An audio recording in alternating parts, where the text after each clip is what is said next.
Non, je te laisse la parole comme d'habitude. Bonjour à toutes et à tous.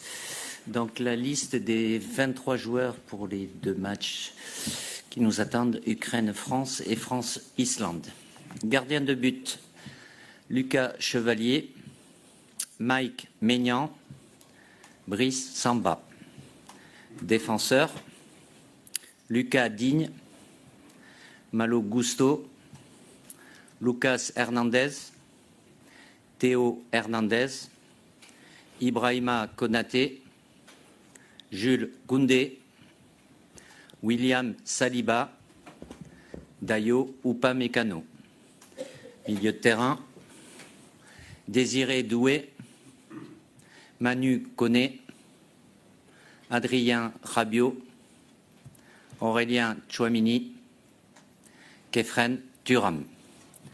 Attaquant, Magnès Akliouche, Bradley Barcola, Ryan Cherki, Ousmane Dembélé, Kylian Mbappé, Michael Olise, Marcus Thuram.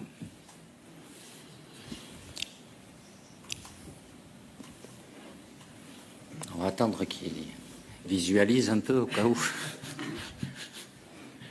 Bonjour Didier, juste là. Oui. Giovanni Castelli, la chaîne L'Équipe. Adrien Rabiot fait partie de votre liste. Il a eu une fin d'été un petit peu compliquée. Est-ce que vous avez pu échanger avec lui? Dans quel état d'esprit est-il? Est-ce que vous pouvez nous en dire un peu plus? Merci. Vous êtes curieux comme d'habitude. Oui, j'ai échangé plusieurs reprises avec Adrien. Je ne vais pas rentrer dans le détail.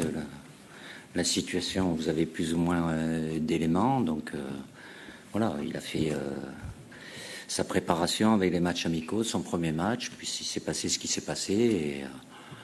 Et, évidemment, c'est pas une situation facile pour lui. Je ne sais pas ce qui va se passer d'ici lundi, quand il nous rejoindra. La seule chose, et il le sait lui aussi, c'est que lundi, quand il nous rejoindra, ça sera réglé. Je ne sais pas dans quel sens, mais sa situation sera claire. Tu peux être touché? Et forcément, c'est jamais des choses faciles à gérer. Quand ça prend une ampleur médiatique, voilà, avec différentes personnes qui peuvent s'exprimer.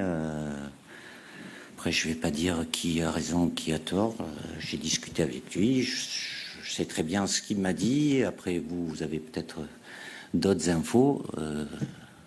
Voilà, je tiens à Adrien par rapport à ce qu'il est, ce qu'il a fait avec nous, ce qu'il est capable encore de faire, bien évidemment. Donc, c'est important pour moi aussi de savoir dans quel état d'esprit il était aussi. Et par rapport aux 2 matchs très importants qui nous attendent. Donc, c'est très bien qu'il puisse être avec nous pour ces 2 matchs. Bonjour Didier, Jean-François Perez, Oui. JDD. 2 questions en une autour d'un cas, en quelque sorte. Vous en avez qu'un, ça va, ça me rassure. Hugo Ekitike n'est pas là, pas pour le moment en tout cas. En revanche, Marnès Akliouche est là.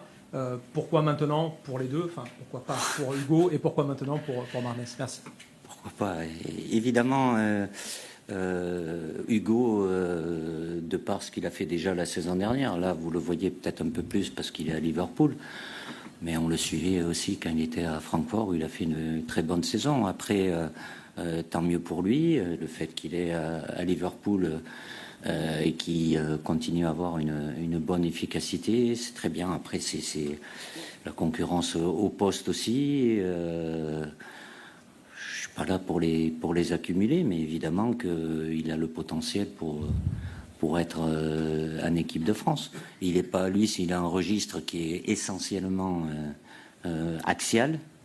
Magnès est plus un joueur de couloir et voilà, qui a fait une bonne saison avec l'AS Monaco, qui a beaucoup de qualités sur le plan technique. Il reste la marge de progression à gagner certainement en efficacité, qui peut être encore meilleure, mais potentiellement il il fait des choses très intéressantes.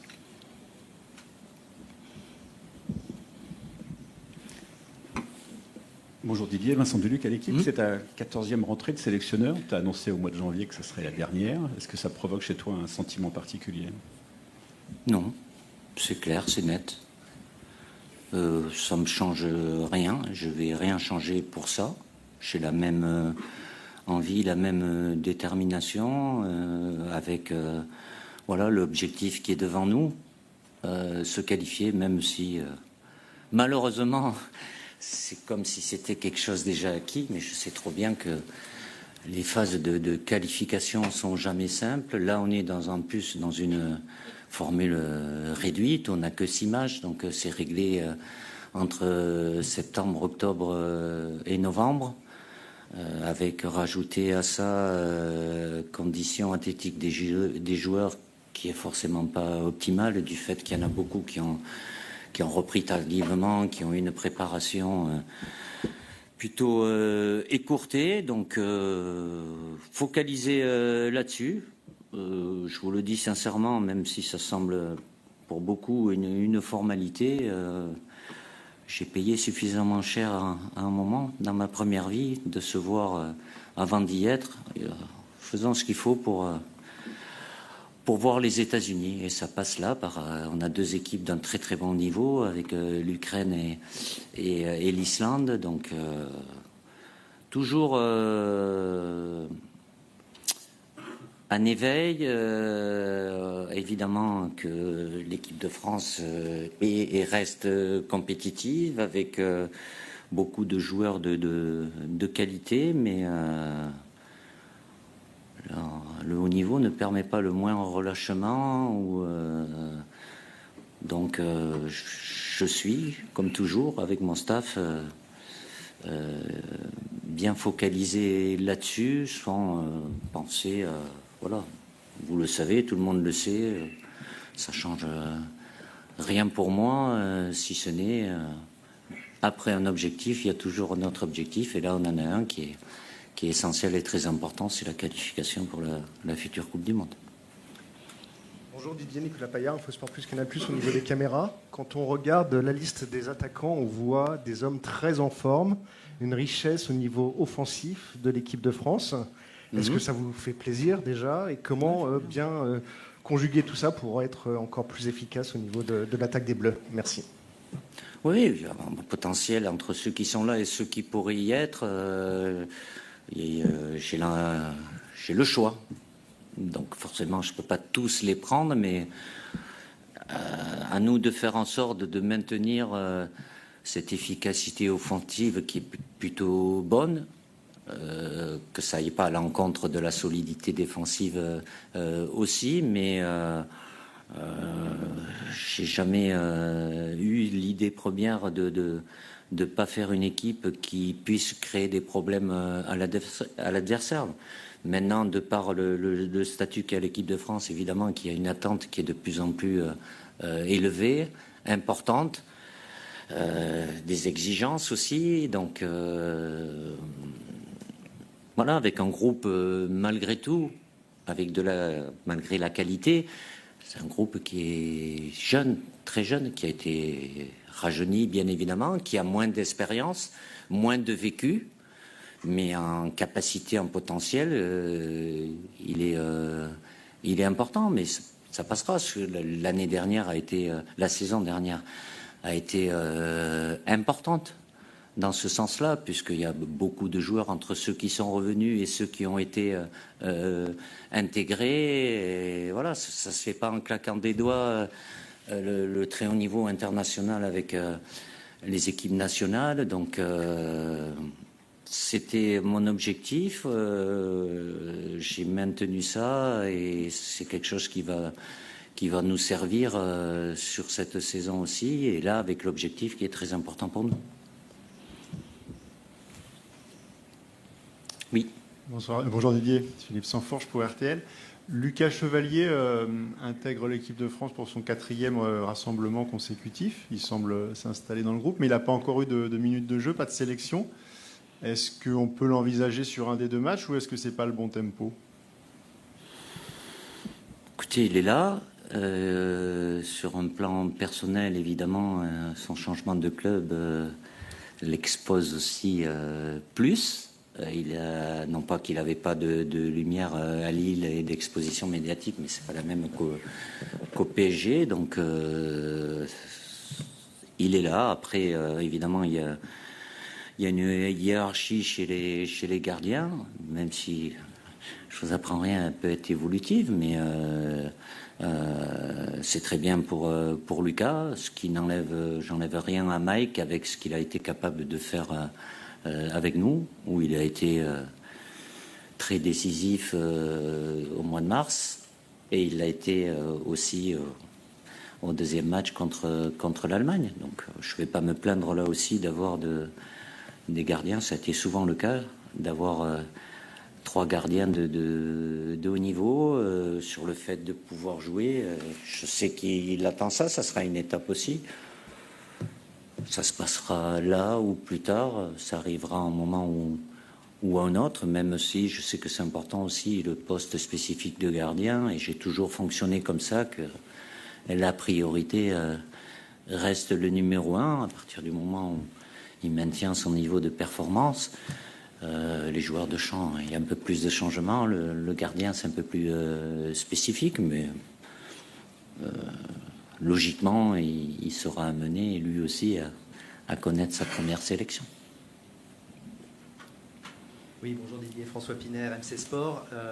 Je reviens un petit peu rapidement sur le cas d'Adrien Rabiot, que vous connaissez très bien, qui a eu des moments parfois difficiles avec l'équipe de France, qui est devenu quelqu'un d'important en équipe de France, vous qui le côtoyez dans les vestiaires. Est-ce que c'est un joueur qu'on gère un peu différemment par rapport à d'autres joueurs? Question de sensibilité, peut-être? Non, même si je parle pas forcément de la même façon avec chaque joueur. Quand je suis en entretien ou dans les discussions qu'on a, Adrien, oui, évidemment, parce que il y a un petit moment, même s'il y a eu un moment une pause aussi, mais derrière chaque joueur, il y a aussi un être humain avec caractère, personnalité, sensibilité aussi peut-être différente. C'est à moi de manater, mais avec Adrien, j'ai jamais eu de soucis particuliers. Après, s'il y a des choses, que ce soit lui ou un autre, sur lesquelles je considère que c'est pas bien pour lui et pour l'équipe, j'ai été amené ou je serai amené à leur dire. Après, ils écoutent les gens qui sont proches d'eux aussi, mais humainement, Adrien, voilà, il n'y a pas eu. Au début, un petit peu, c'était une question, mais bon, ça remonte à un moment de positionnement ou un trait plus bas, plus haut. Depuis bien longtemps, il ne se pose plus ces questions-là. Donc, il a gagné en maturité, en expérience aussi. Donc, mais c'est un élément important pour l'équipe de France. Aujourd'hui, Dominique Sarrac, Oui. le Parisien, la présence d'Akliouche indique-t-elle que la réoxygénation continue, ou cette saison, ça sera plus dur d'intégrer l'équipe de France parce qu'il y a l'objectif de la Coupe du Monde à la fin, avec l'idée de resserrer peut-être le groupe? Non, il n'y a pas à resserrer, ça reste toujours. Voilà, après, ça dépend de la disponibilité des uns et des autres. Donc, l'un ne va pas à l'encontre de l'autre, même si l'objectif est clair et c'est pas des matchs amicaux qu'on a. Donc, et les 2 premiers face aux 2 meilleures équipes de ce groupe de 4. On se doit d'être performant et efficace. L'un n'empêche pas l'autre. Évidemment, déjà, il y avait beaucoup de joueurs potentiellement, et c'est toujours le cas, qui peuvent intégrer cette équipe, entre ceux qui sont là et ceux qui ne sont pas là. Et comme je l'ai dit par rapport à Hugo Ekitike, pourrait ou mériterait d'être là. Mais je suis limité, même si je peux en prendre en plus, mais pour 2 matchs, on peut prendre le nombre qu'on veut, quoi. Après, quand on est en compète, évidemment, un groupe de 26, ça laisse encore 3 places de plus, même si ça fait aussi 3 mécontents de plus, parce que c'est des joueurs, ils ne peuvent pas tous avoir du temps de jeu, mais le fait de c'est pas que d'avoir des nouveaux joueurs. Après, il y a le potentiel, ce qu'ils font dans leur club. À moi et mon staff de pouvoir identifier que potentiellement il y a tout ce qu'il faut pour être au très haut niveau international. Pour certains, je ne vais pas en citer, mais des fois ça met un petit peu de temps, donc ça demande évidemment de la patience, de la confirmation. Pour d'autres, ça peut être très rapide aussi, mais il y a toujours de mon côté cet esprit d'ouverture. Évidemment, comme on n'a pas beaucoup de temps pendant les rassemblements, des séances, c'est quand même aussi important d'avoir un noyau dur qui a l'habitude, qui a des repères. Après, ponctuellement, je peux être dans une situation où il y a des joueurs blessés, absents, et être amené à... Mais c'est sur le moment, c'est jamais, comme ça a été le cas d'ailleurs au mois de juin, avec surtout la ligne défensive qui était touchée avec l'absence de Dayo Upamecano, William Saliba et Jules Koundé.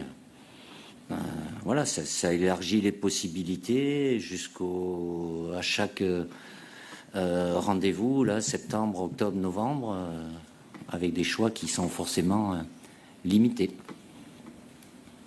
par le nombre. Bonjour Didier, Damien Degan, l'équipe. Oui. Tu évoquais tout à l'heure la jeunesse de ton groupe et le peu de vécu. Est-ce qu'un joueur comme N'Golo Kanté a une chance de revenir avant la Coupe du Monde? Et pourquoi ne pas avoir pris Benjamin Pavard?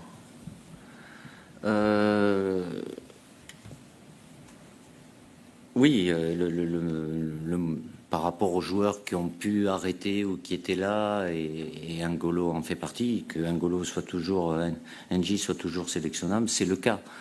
Je l'ai rappelé pour le dernier Euro. Après, dans une phase dans l'année, je pourrais aussi, mais c'est bien de laisser du temps de jeu, et à un moment, j'espère être confronté à cette situation-là, quand il y a une compétition, voilà, de pouvoir évaluer, parce que c'est des joueurs, s'ils sont là, ils sont là pour jouer, quoi. Donc, je continue avec le staff, on continue de suivre NJ, bien évidemment. Il a fait une très bonne saison avec son club l'an dernier, où il a gagné 2 titres. Donc, sur son niveau, il n'y a pas de souci. Mais là, sur ces matchs-là, de par les autres joueurs, ça leur permet de s'aguerrir aussi. Deuxième question, c'était Benjamin. C'est plus sur c'est pas sur ce qu'il est capable de faire lui. Après, je suis confronté, même si c'était déjà le cas, et les derniers rassemblements amènent des éléments aussi. C'est l'utilisation des défenseurs entre axe droit et axe gauche, quoi. Donc, à un moment, pour ceux qui sont sélectionnés, évidemment, il y avait Dayo qui jouait au Bayern à gauche. Depuis, il joue systématiquement à droite. William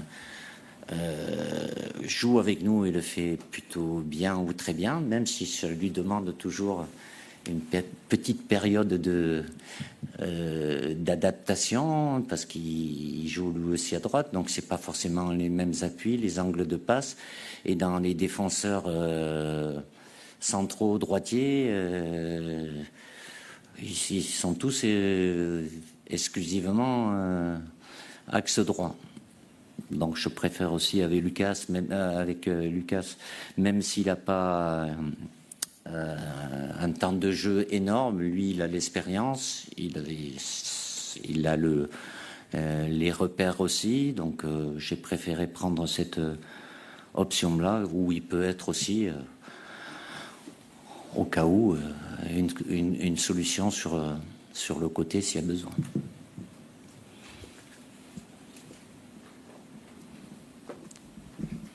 Bonjour Didier, Ilias Peters, 90 000. Vous avez choisi de ne pas faire appel à Warren Zaïre-Emery aujourd'hui. Vendredi, juste après la victoire d'Angers, il déclarait qu'il avait lui-même besoin de retrouver du plaisir et de la confiance. Est-ce que vous avez un petit conseil à lui donner pour retrouver son meilleur niveau? Et deuxième petite question, vous avez cité Désiré Doué parmi les milieux de terrain. Est-ce que selon vous, c'est un joueur qui peut évoluer un peu plus bas sur le terrain? Merci. Alors pour Warren, sa situation a évolué, mais déjà la deuxième partie de la saison dernière, où même s'il y avait la répétition du match, mais voilà, il y a une concurrence qui est très élevée et ou qui l'a amené à avoir moins de temps de jeu. Bon, là, il y a eu que 2 matchs de championnat, même s'il y a eu la Super Coupe aussi. Qu'il garde confiance en lui, bien évidemment. Du fait de moins jouer, c'est jamais l'idéal aussi. Après, il a eu une ascension précoce assez fulgurante aussi. Je ne veux pas dire qu'il est dans le dur, mais bon, après c'est lié. De moins jouer, ou les matchs importants, de moins les jouer, ça aide pas non plus. Je suis pas inquiet pour Warren. Il venait régulièrement depuis plus d'1 an. Il doit avoir 7 sélections, je crois. Donc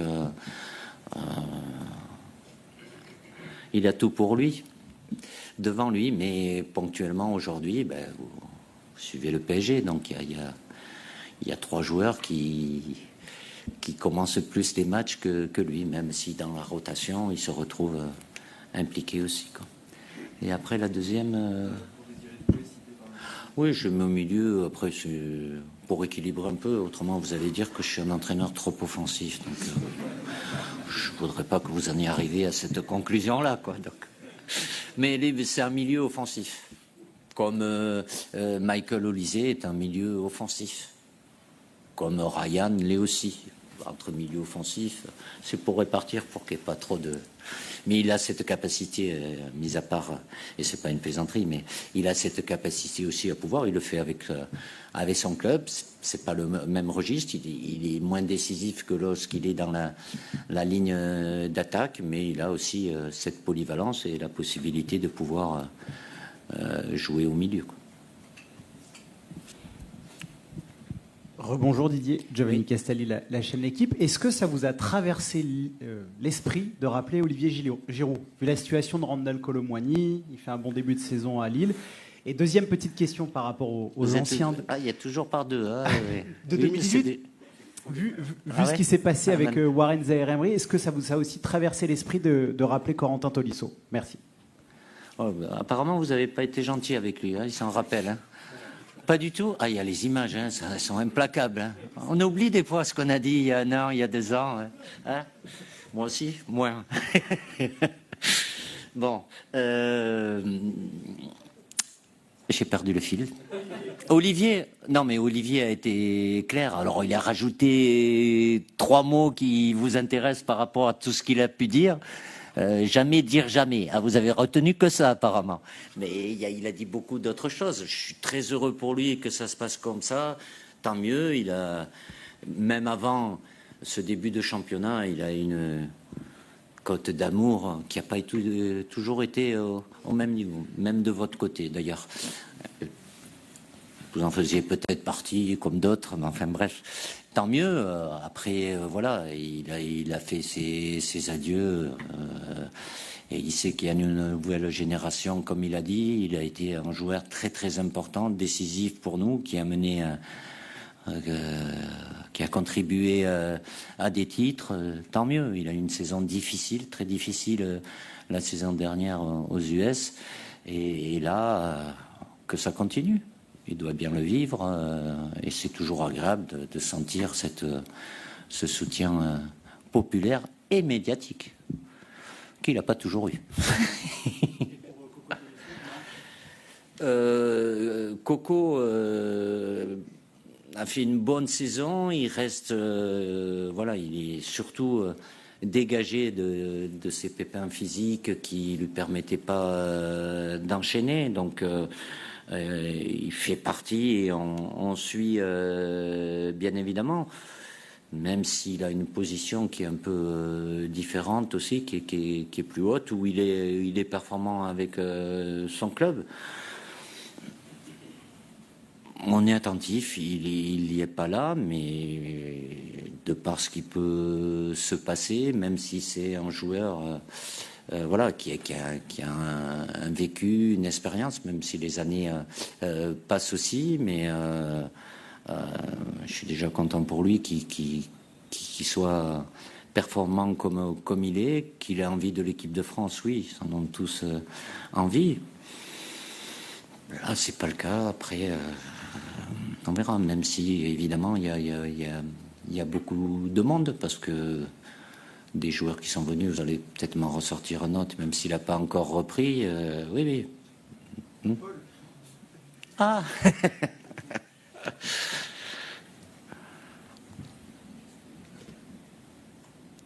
Bonjour coach, je suis ici. Oui. Joanna pour Instant Foot. J'ai 2 questions. Ma première sur. C'est par 2 aujourd'hui. Ma première sur Warren. Est-ce qu'on peut envisager qu'il va rejoindre les espoirs? Et ma deuxième, c'est sur le capitanat. Est-ce qu'on peut s'attendre à un changement de vice-capitaine cette saison? Alors, pour Warren, une question un peu, non, pas délicate. J'échange évidemment beaucoup avec Gérald Batic, qui va communiquer après sa liste. Il n'y a rien qui est figé, mais à partir du moment où il y a un joueur qui est venu avec moi un certain nombre de fois. Bon, il a 7 sélections, il a fait, je sais pas, une dizaine de 7 ou 8 rassemblements avec nous. Déjà, et ça me semble naturel, il y a la déception pour lui de pas être avec Léa, même si Warren a un état d'esprit et je n'ai pas échangé avec lui de savoir si, mais c'est toujours un peu délicat quand il y a quand même un statut entre guillemets. C'est pas comme il y a eu d'autres joueurs. Je prends l'exemple de Loukeba qui est venu avec nous, qui a eu une sélection et après qui avec les espoirs. Là, c'est quelqu'un qui a été quand même en continuité avec nous.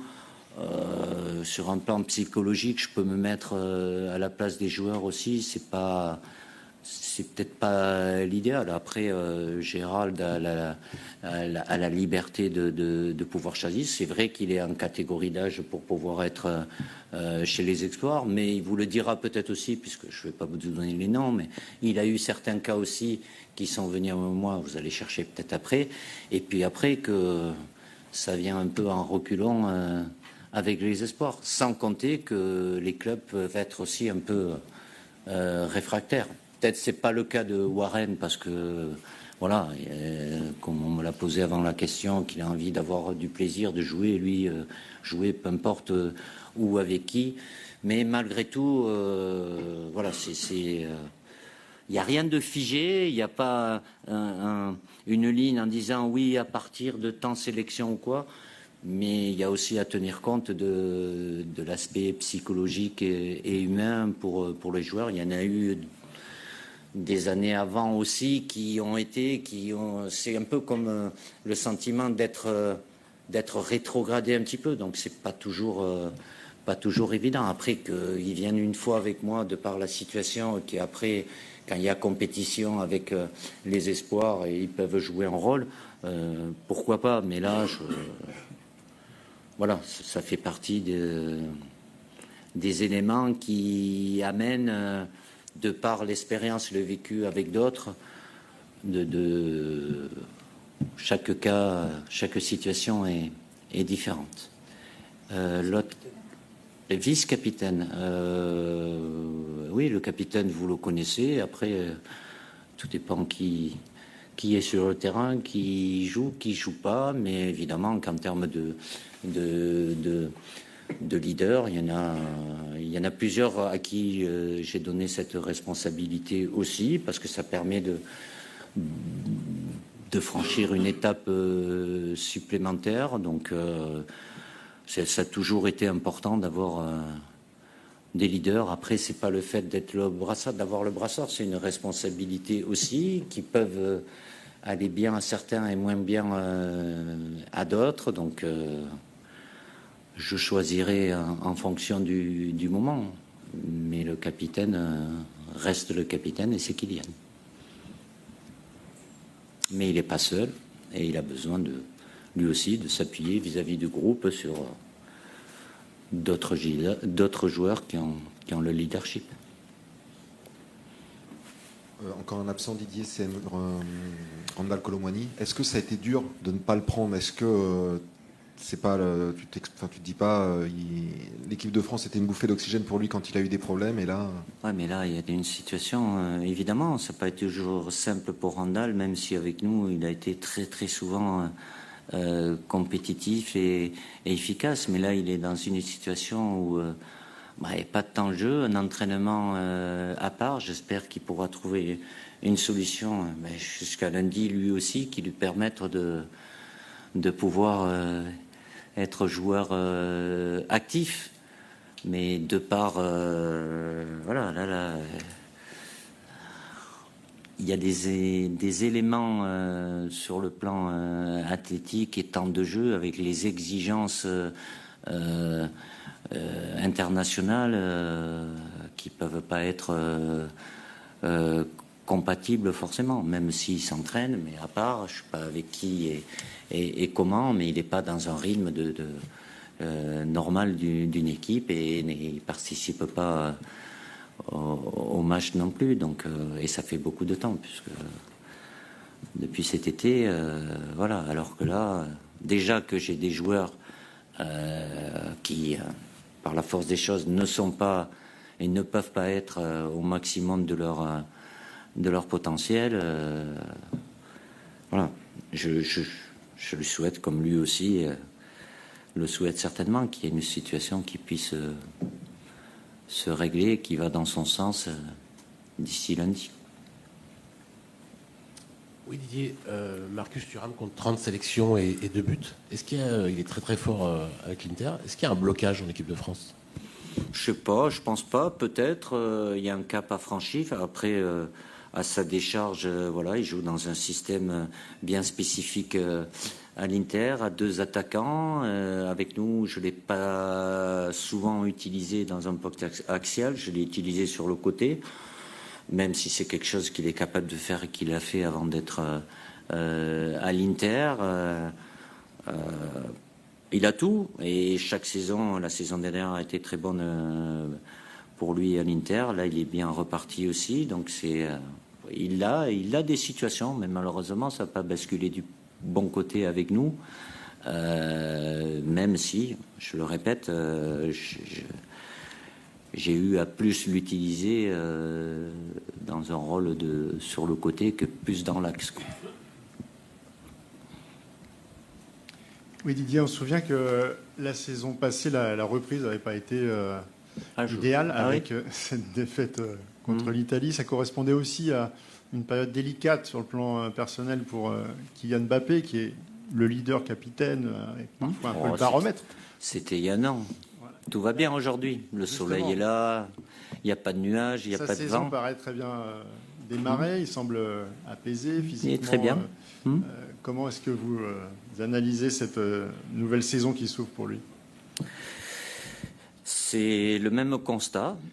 Il a peut-être eu plus de temps aussi pour le permettre, parce que le changement l'an dernier avait été très très court, et avec tout ce qui a pu se passer, évidemment, même si Kylian a une force de caractère et un mental très important, mais ça reste un être humain, et lui aussi, à un moment, ça a été difficile, mais voilà, il a fait une saison, quoi qu'on puisse dire, même si son équipe, à part la Supercoupe, n'a pas gagné de titre, mais lui, il termine quand même meilleur buteur européen. Et là, il est reparti sur de très très bonnes bases, au-delà de l'efficacité qu'il a et qu'il a toujours eu, et affûté.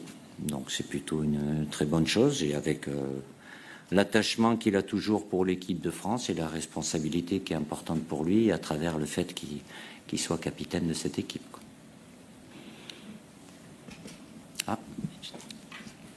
Bonjour Didier, on a beaucoup parlé des absents, mais il y a aussi comme un joueur.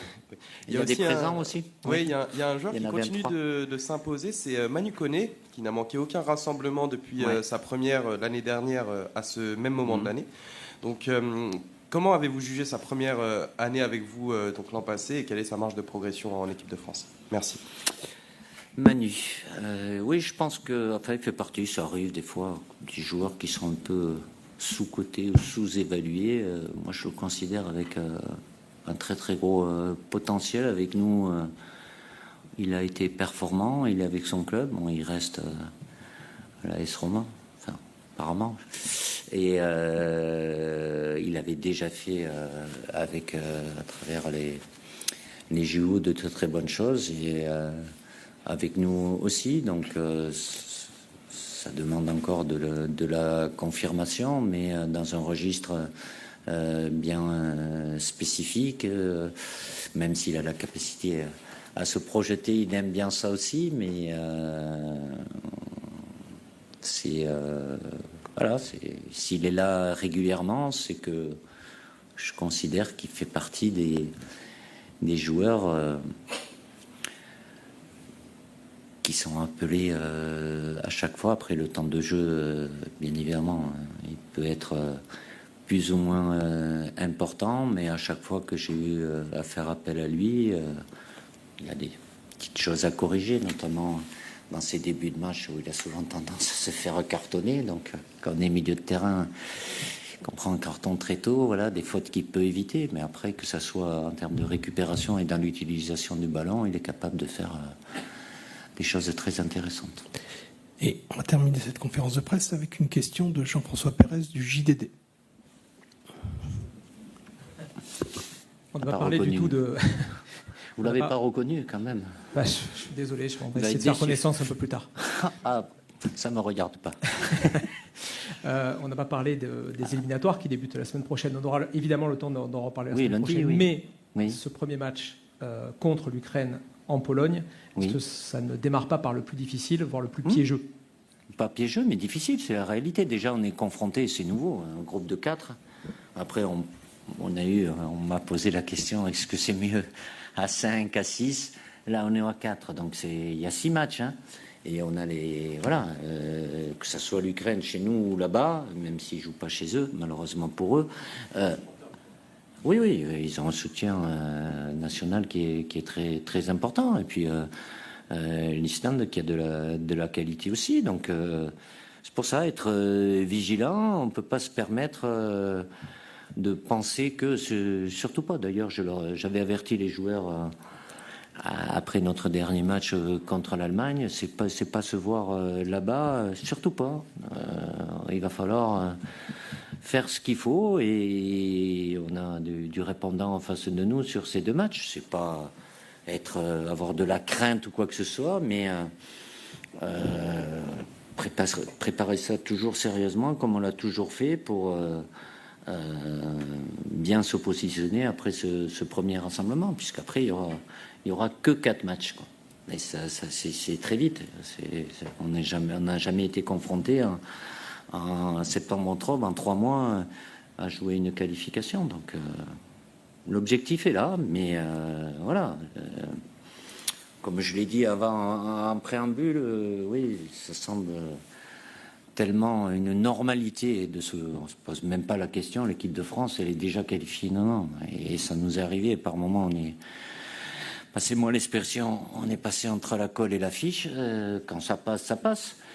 Mais bon, ça remonte.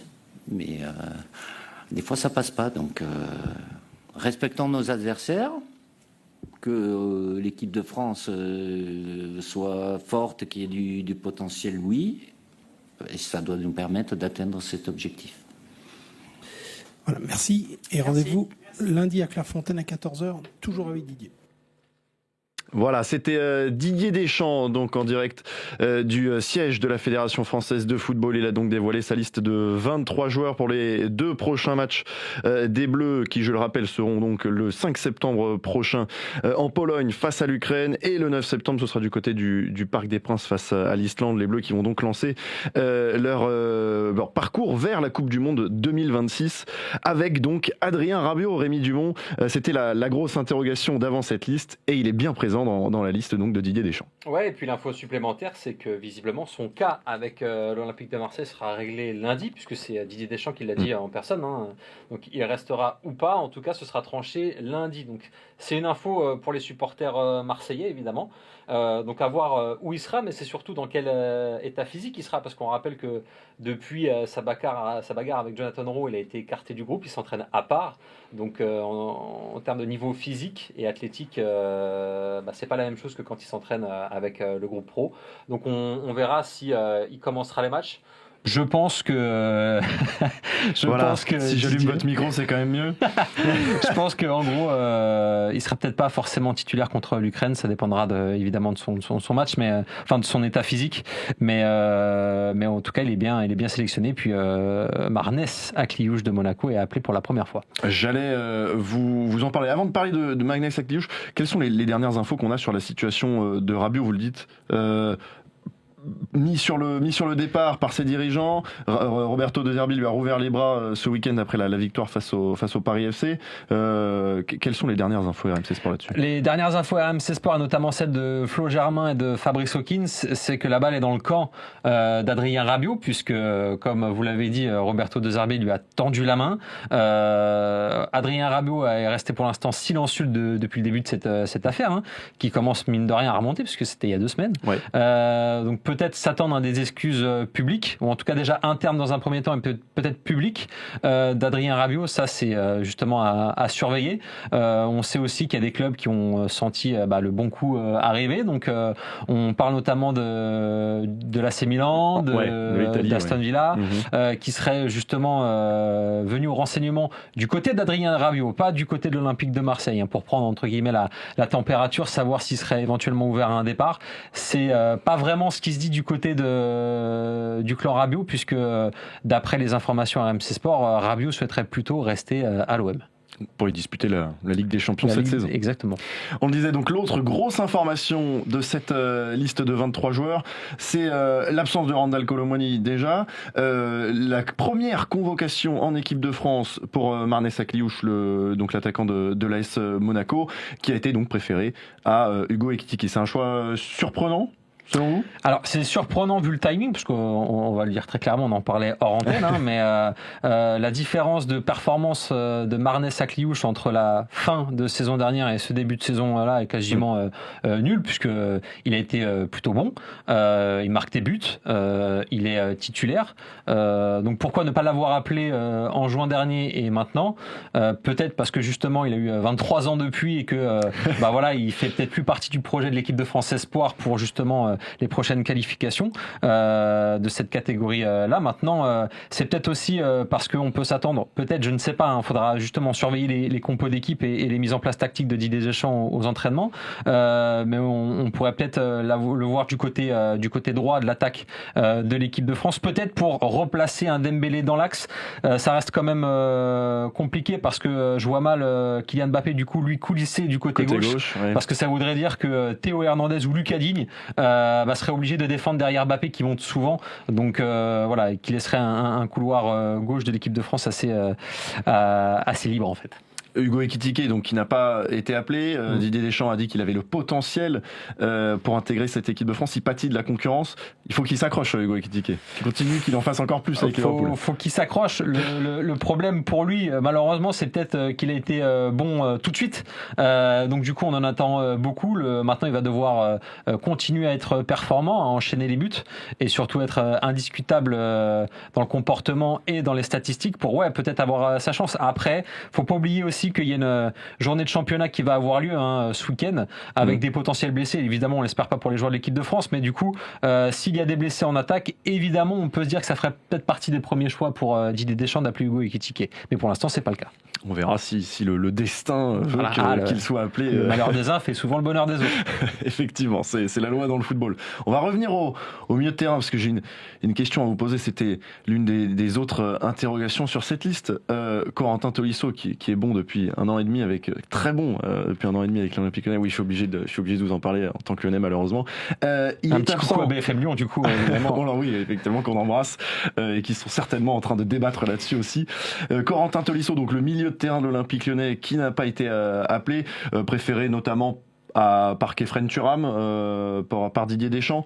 Est-ce que pour vous c'est un scandale aussi, parce que c'est une question qui revient très régulièrement à chaque liste maintenant de Didier Deschamps depuis un an? Si on regarde les statistiques, si on regarde que ce côté-là, évidemment on peut s'interroger. Maintenant, Didier Deschamps rappelle souvent l'expérience dans le groupe qui est importante, et de ce point de vue-là, Corentin Tolisso est indéniablement candidat, puisqu'il est champion 2018. Il était là en 2018, plusieurs sélections avec l'équipe de France, mais je pense que vu qu'il a fêté ses 30 ans, il fait entre guillemets plus partie vraiment du projet de Didier Deschamps pour amener l'équipe de France à la Coupe du Monde. Il y a une question d'un journaliste qui lui a parlé de réoxygénation du groupe. On sait que Deschamps aime beaucoup faire ça pour stimuler les anciens et puis justement stimuler aussi les nouveaux. Je pense surtout que ce qui a été un problème pour Tolisso, c'est qu'il n'est pas en début de saison, et on lui souhaite que ce sera pas du tout le cas au long de la saison, mais c'est ses blessures. Il a souvent été blessé, il a souvent été bon, puis ensuite a rechuté. Évidemment, quand on voit un Khéphren Thuram qui est beaucoup plus jeune, qui joue à la Juve, on sait que Didier Deschamps a plusieurs critères pour sélectionner les joueurs. C'est évidemment la performance, c'est la polyvalence, et c'est aussi les statistiques et l'expérience à l'international. C'était le cas pour Benjamin Pavard à l'époque notamment.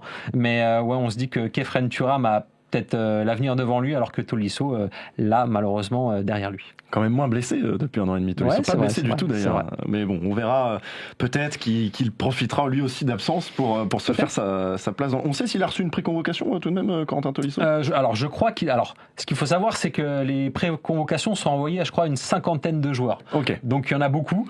Maintenant, et Kitike, on avait reçu une d'ailleurs. Oui, pour la première fois. De toute façon, faut viser large aussi. Mais je suis pas sûr que Corentin Tolisso attendait vraiment une convocation aujourd'hui, surtout quand on est en début de saison, même si c'est vrai qu'il a marqué lors du dernier match. Les autres absents dont on a parlé dans cette conférence de presse, vous avez d'ailleurs évoqué l'un d'entre eux juste avant, Benjamin Pavard et Warren Zaïre-Emery, qui ne sont pas appelés. Pavard à qui a été préféré Malo Gusto, notamment sur le côté droit, et puis Warren Zaïre-Emery qui joue un peu arrière droit aussi au Paris Saint-Germain maintenant, mais qui est plutôt au milieu de terrain de base, qui donc pâtit de la concurrence. J'allais notamment vous poser la question pour Benjamin Pavard, puisque lui est plus sur la fin de sa carrière. Est-ce que on peut dire que c'est fini en équipe de France pour Benjamin Pavard, hors blessure, hors absence? C'est difficile à dire, parce qu'il était appelé lors du dernier rassemblement, mine de rien, où il avait, je crois, eu quelques minutes de jeu, mais c'était pour pallier justement une absence. On se rappelle que l'équipe de France au niveau de la défense était un peu décimée cet été au mois de juin. Il n'y avait pas Saliba, ni Upamecano, ni Jules Koundé. Plusieurs choses à dire sur Benjamin Pavard. Lui veut jouer défenseur central. Comme il joue à 3 dans une défense à 3 à l'Inter, mais et comme il pouvait jouer parfois au Bayern. Oui, effectivement. Didier Deschamps, lui, le préfère en tant que latéral. On voit d'ailleurs qu'il utilise Koundé, qui est défenseur central de formation, comme le titulaire indiscutable sur le côté droit de la défense. Donc déjà, ça c'est le premier hic. Le deuxième, je pense, c'est que il en a parlé en conférence de presse, c'est qu'au niveau des défenseurs centraux, si on regarde la liste, Upamecano, Saliba, Konaté sont des droitiers. Il y en a qu'un, Lucas Hernandez, qui est gaucher. Donc en fait, il a expliqué aussi que Pavard était victime de ce choix, on va dire, tactique, technique, puisque Pavard est droitier, que Lucas Hernandez est gaucher, et il voulait pas accumuler tous les défenseurs centraux droitiers. Donc c'est la patte gauche finalement qui sauve Lucas Hernandez, parce que c'est un des joueurs dont le statut est un peu contesté. Il joue moins au PSG depuis qu'il est revenu de sa grave blessure qu'il avait contractée. C'était la Coupe du Monde de 2022 d'ailleurs. C'est ça. Son niveau a un petit peu baissé. Donc c'est vraiment ce profil de gaucher qui sauve Lucas Hernandez. Ça, on va dire que c'est la version officielle. Il y a peut-être une version. Il y a le vécu aussi, vous parliez du vécu. Ouais, il y a le vécu. Et puis il y a aussi le fait que Lucas Hernandez peut jouer évidemment latéral gauche s'il faut, même si là pour le coup avec Théo Hernandez et Lucas Digne, il y a ce qu'il faut. Mais je pense aussi que si vous vous souvenez, à la Coupe du Monde 2022, Benjamin Pavard démarre comme titulaire en tant que latéral droit pour jouer le premier match qui était contre l'Australie. Il en jouera plus d'autres. Il avait été convoqué, il me semble, à l'Euro 2024 sans avoir une seule minute de jeu. Donc on sent que le problème est plus profond, que c'est peut-être aussi, on on va dire, pas un problème de comportement, mais on va dire de lien avec Didier Deschamps. Maintenant, voilà, Didier Deschamps a à son côté une Coupe du Monde à préparer, en tout cas des qualifs de Coupe du Monde à préparer, avec l'objectif de se qualifier, donc de jouer la Coupe du Monde. C'est peut-être pas avec Benjamin Pavard, qui a la trentaine maintenant, sur lequel il va s'appuyer, quand on voit qu'il rappelle Malo Gusto, qui d'ailleurs avait été très bon lors du dernier rassemblement en juin. Et qui évolue du côté de Chelsea, Malo Gusto. Pour Warren Zaïre-Emery, a priori, pas de convocation avec les espoirs non plus, on le saura dans quelques instants. Est-ce que c'est un départ du PSG qu'il faut envisager pour lui, afin de trouver un club où il aura un statut de titulaire, ce qui n'est pas forcément le cas du côté de Paris, ou en tout cas pas à son poste préférentiel? Est-ce qu'il faut privilégier un départ là d'ici la fin du mercato, qui est le 31 août? Je suis pas sûr que le PSG le laissera partir, parce qu'il l'a prolongé il n'y a pas si longtemps que ça, et que mine de rien, au milieu de terrain, il n'y a pas tant de joueurs que ça pour Paris, en tout cas à l'heure actuelle, puisque le mercato est encore ouvert, on ne sait jamais ce que peut faire le Paris Saint-Germain. Après, Didier Deschamps l'a dit, il paye une deuxième partie de saison dernière et une première partie de saison actuelle sans avoir beaucoup de temps de jeu, même si il est rentré lors de la finale de la Super Coupe d'Europe contre Tottenham, qu'il a joué face à Angers, mais voilà, jamais dans la peau d'un titulaire. Et puis en plus, c'est un poste qui peut parfois ne pas vraiment être le sien, parce qu'il est plutôt au milieu de terrain. On le fait jouer, Luis Enrique en tout cas le fait jouer parfois latéral droit pour faire souffler Hakimi. Il paye tout simplement le fait qu'il ne joue pas beaucoup, et donc qu'il n'est pas beaucoup performant par conséquence. Maintenant, un départ, je sais pas, mais bon, avec le PSG, on peut s'attendre à tout. On peut s'attendre, et surtout avec le mercato, qui est toujours fou dans ces derniers jours, et que vous pourrez d'ailleurs suivre sur RMC Sport, sur les antennes ou sur le site internet, le mercato qui prend donc fin dans 4 jours. On va parler des gardiens maintenant, avec donc 3 gardiens qui sont appelés sans surprise, Mike Maignan, Brice Samba et Lucas Chevalier, le nouveau gardien du PSG. Ma question, c'était sur la hiérarchie des gardiens. On sait que c'est Mike Maignan qu'il est depuis le départ à la retraite d'Hugo Lloris. Est-ce que Lucas Chevalier, qui a donc fait son arrivée au PSG cet été avec le psychodrame autour de Gianluigi Donnarumma, est-ce qu'il peut prendre cette place de numéro 1, Lucas Chevalier? Alors, Didier Deschamps l'a évoqué pendant cette conférence de presse que vous avez pu suivre sur BFM2, évidemment, c'est le temps de jeu. Si la hiérarchie est ce qu'elle est pour le moment, d'ailleurs, Maignan, Chevalier, Samba, sauf blessure, devrait être le trio, si la France se qualifie, présent à la Coupe du Monde aux États-Unis. Maintenant, s'il y a des blessures, parce que Mike Maignan a parfois eu des problèmes avec son mollet, ce qui a donné la possibilité aux autres gardiens de jouer, notamment à Brice Samba. Rappelle juste la hiérarchie, que Mike Maignan est numéro 1, que Lucas Chevalier est numéro 2 et que Brice Samba est numéro 3. Mais Lucas Chevalier n'a pas encore eu de sélection, n'a pas encore porté le maillot bleu, même s'il a déjà été convoqué. Je pense que c'est peut-être trop tôt pour ce rassemblement-là. Okay. Parce que voilà, l'important là, c'est évidemment de gagner, mais je pense qu'il y aura un contexte peut-être beaucoup plus favorable pour Lucas Chevalier. C'est s'il est appelé, en tout cas, c'est le 10 octobre prochain pour France-Azerbaïdjan, qui comptera aussi pour cette qualification à la Coupe du Monde de 2026. Il aura aussi lieu au parc comme le France-Islande, mais voilà, en se disant que la France a fait le travail là au mois de septembre en glanant les 6 points sur 6 qu'il peut avoir pour ce premier rassemblement là. Peut-être que face à l'Azerbaïdjan, qui, on va pas se mentir, est un adversaire beaucoup moins compliqué, voilà, que l'Islande ou l'Ukraine, il pourrait avoir un temps de jeu, Lucas Chevalier, dans un contexte beaucoup plus favorable, puisque ça aura lieu au Parc des Princes et contre un adversaire moins clinquant. Pour revenir juste sur les prochains matchs qu'attendent les Bleus, donc ce sera l'Ukraine. Il en a parlé, Didier Deschamps. On a parlé d'un match très piégeux pour la France face à l'Ukraine en Pologne. Vous êtes d'accord avec ça ?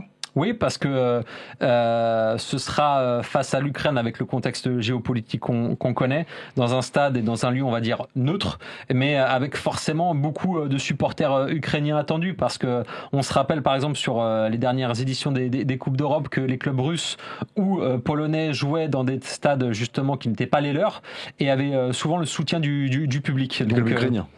Pardon ? Les clubs ukrainiens en polonais. Oui, pardon, ukrainiens. Non, pas de souci. Et donc, du coup, forcément, on s'attend à beaucoup de soutien pour ces équipes-là. Et puis, on va pas se mentir, hein, le football de l'Est est très bon et souvent piégeux, comme l'a dit Didier Deschamps, parce que c'est des joueurs techniques, athlétiques, et avec la charge émotionnelle, vu le contexte géopolitique, qui va pouvoir jouer en faveur des Ukrainiens. Donc, c'est ce déplacement-là qui est le plus piégeux, plutôt que celui en Islande, qui est quand même une nation qui a un petit peu baissé baissé dans la hiérarchie mondiale ces dernières années, mais qui a quand même de très bons joueurs, qui est difficile à jouer, contre laquelle on avait eu quelques soucis dans le passé. L'Islande, ce sera surtout au Parc des Princes, là, donc ce sera à domicile. Donc quelque part, si on fait pas le taf, c'est le 13 octobre prochain, Islande-France, donc qui aura lieu en Islande, où là, ça pourrait évidemment être un match compliqué, surtout si entre guillemets les Bleus se prennent les pieds dans le tapis là pour ce rassemblement-là. Mais s'ils font le boulot comme on dit, ce sera peut-être le match de la qualif, voire celui de France-Ukraine au Parc des Princes le 13 novembre. C'est à surveiller parce que ce qu'il faut pas oublier aussi, c'est que on sort d'une très longue saison de foot avec la Coupe du Monde des clubs et que les premières grosses blessures, ou en tout cas les premières gênes physiques vont apparaître au mois d'octobre-novembre avec les premiers matchs de Coupe d'Europe, les rendez-vous internationaux en sélection. Donc, il faudra être vigilant là-dessus et voir comment la France entame cette campagne de qualification à la Coupe du Monde 2026. Il y a un homme dont on n'a pas encore parlé. Pourtant, c'est celui dont on parle tout le temps, le capitaine Kylian Mbappé. On l'a dit, on l'a entendu pendant la conférence de presse. Il a très bien commencé la saison avec le Real Madrid, 3 buts en 2 matchs de championnat. C'est son année, on sait qu'il adore la Coupe du Monde, il avait brillé en 2018, il avait inscrit ce triplé historique en finale en 2022, même s'il n'était pas reparti avec la Coupe. Kylian Mbappé, la Coupe du Monde, c'est une histoire d'amour. Est-ce qu'on va revoir un très grand Kylian Mbappé? Il avait déjà fini meilleur buteur européen la saison dernière, mais là, est-ce qu'on va le voir encore meilleur? Je l'espère. Après, quand on connaît un petit peu le tempérament de Kylian Mbappé, on peut s'attendre évidemment à une grande saison de sa part, pour plusieurs raisons. D'une, parce que la saison dernière, c'était la saison de la découverte avec le Real Madrid, et donc la saison d'adaptation finalement. Là, il a pu faire la prépa physique qu'il voulait avec le Real Madrid, s'en est cassé, parce qu'on rappelle que la saison dernière, il sortait de l'Euro 2024 avec le nez en vrac. Là, c'est pas le cas. Il a déjà ses repères au Real Madrid. Il y a plus d'histoires extrasportives qui sont sur lui pour le moment, parce qu'on rappelle qu'en septembre il avait traîné des pieds pour venir en sélection et qu'en octobre il n'était pas venu. Là, on va dire que le contexte est favorable avec, comme vous le disiez, la Coupe du Monde 2026 en ligne de mire. Il est capitaine de l'équipe de France. On va dire que tous les feux sont ouverts, parce qu'il est performant aussi, pour qu'il réalise une grande saison. On rappelle aussi qu'il n'avait pas gagné de titre majeur la saison dernière. On dit bien majeur puisqu'il avait remporté la Super Coupe d'Europe. Donc connaissant l'ambition du joueur, effectivement, on peut s'attendre à une grande saison, lui qui voudra tout remporter.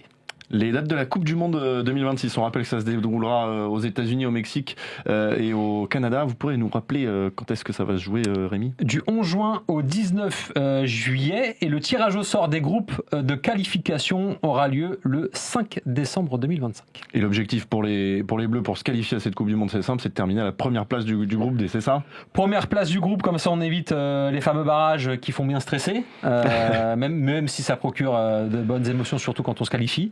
Comme en 2013, puis, voilà, et puis c'est surtout, ça permet aussi au staff de l'équipe de France de profiter du mois de mars notamment pour déjà avoir des on va dire planifier des matchs, puisqu'il y en aura une trêve internationale au mois de mars, pour se calquer sur les adversaires qu'ils rencontreront à la Coupe du Monde. Donc c'est pas négligeable en termes de préparation et d'anticipation. Coupe du Monde à 48 clubs, on le rappelle, la grande nouveauté. Alors, il va y en avoir beaucoup. 48 équipes, pardon. Voilà, pas 48 il va y avoir beaucoup de matchs, mais bon, ça maintenant, on va dire que c'est malheureusement plus un problème pour les joueurs, parce qu'ils sont obligés de s'adapter, même si physiquement ils tirent la langue. Surtout les joueurs du PSG qui n'ont pas arrêté. Je pense surtout aussi à Malo Gusto. Malo Gusto qui a commencé sa saison dernière en juillet, qui l'a terminé en juillet là, et qui reprend avec l'équipe de France tout de suite. Lui qui est champion du monde des clubs avec Chelsea, qui a une place maintenant en équipe de France à solidifier. Va y avoir, ça va être très intéressant à suivre cette saison en termes de performance et surtout de comportement athlétique pour les joueurs. Et il est jeune, Malo Gusto. Il a encore de l'énergie, l'ancien Lyonnais, lui aussi.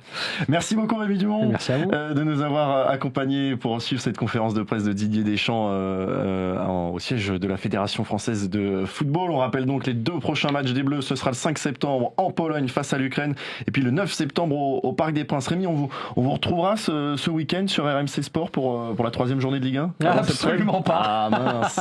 je serai en repos, mais vous retrouverez tous les correspondants et les journalistes de RMC Sport sur les terrains, bien sûr. Avec grand plaisir. Donc merci à vous, et restez avec nous sur BFM2 dans un instant, un nouveau direct.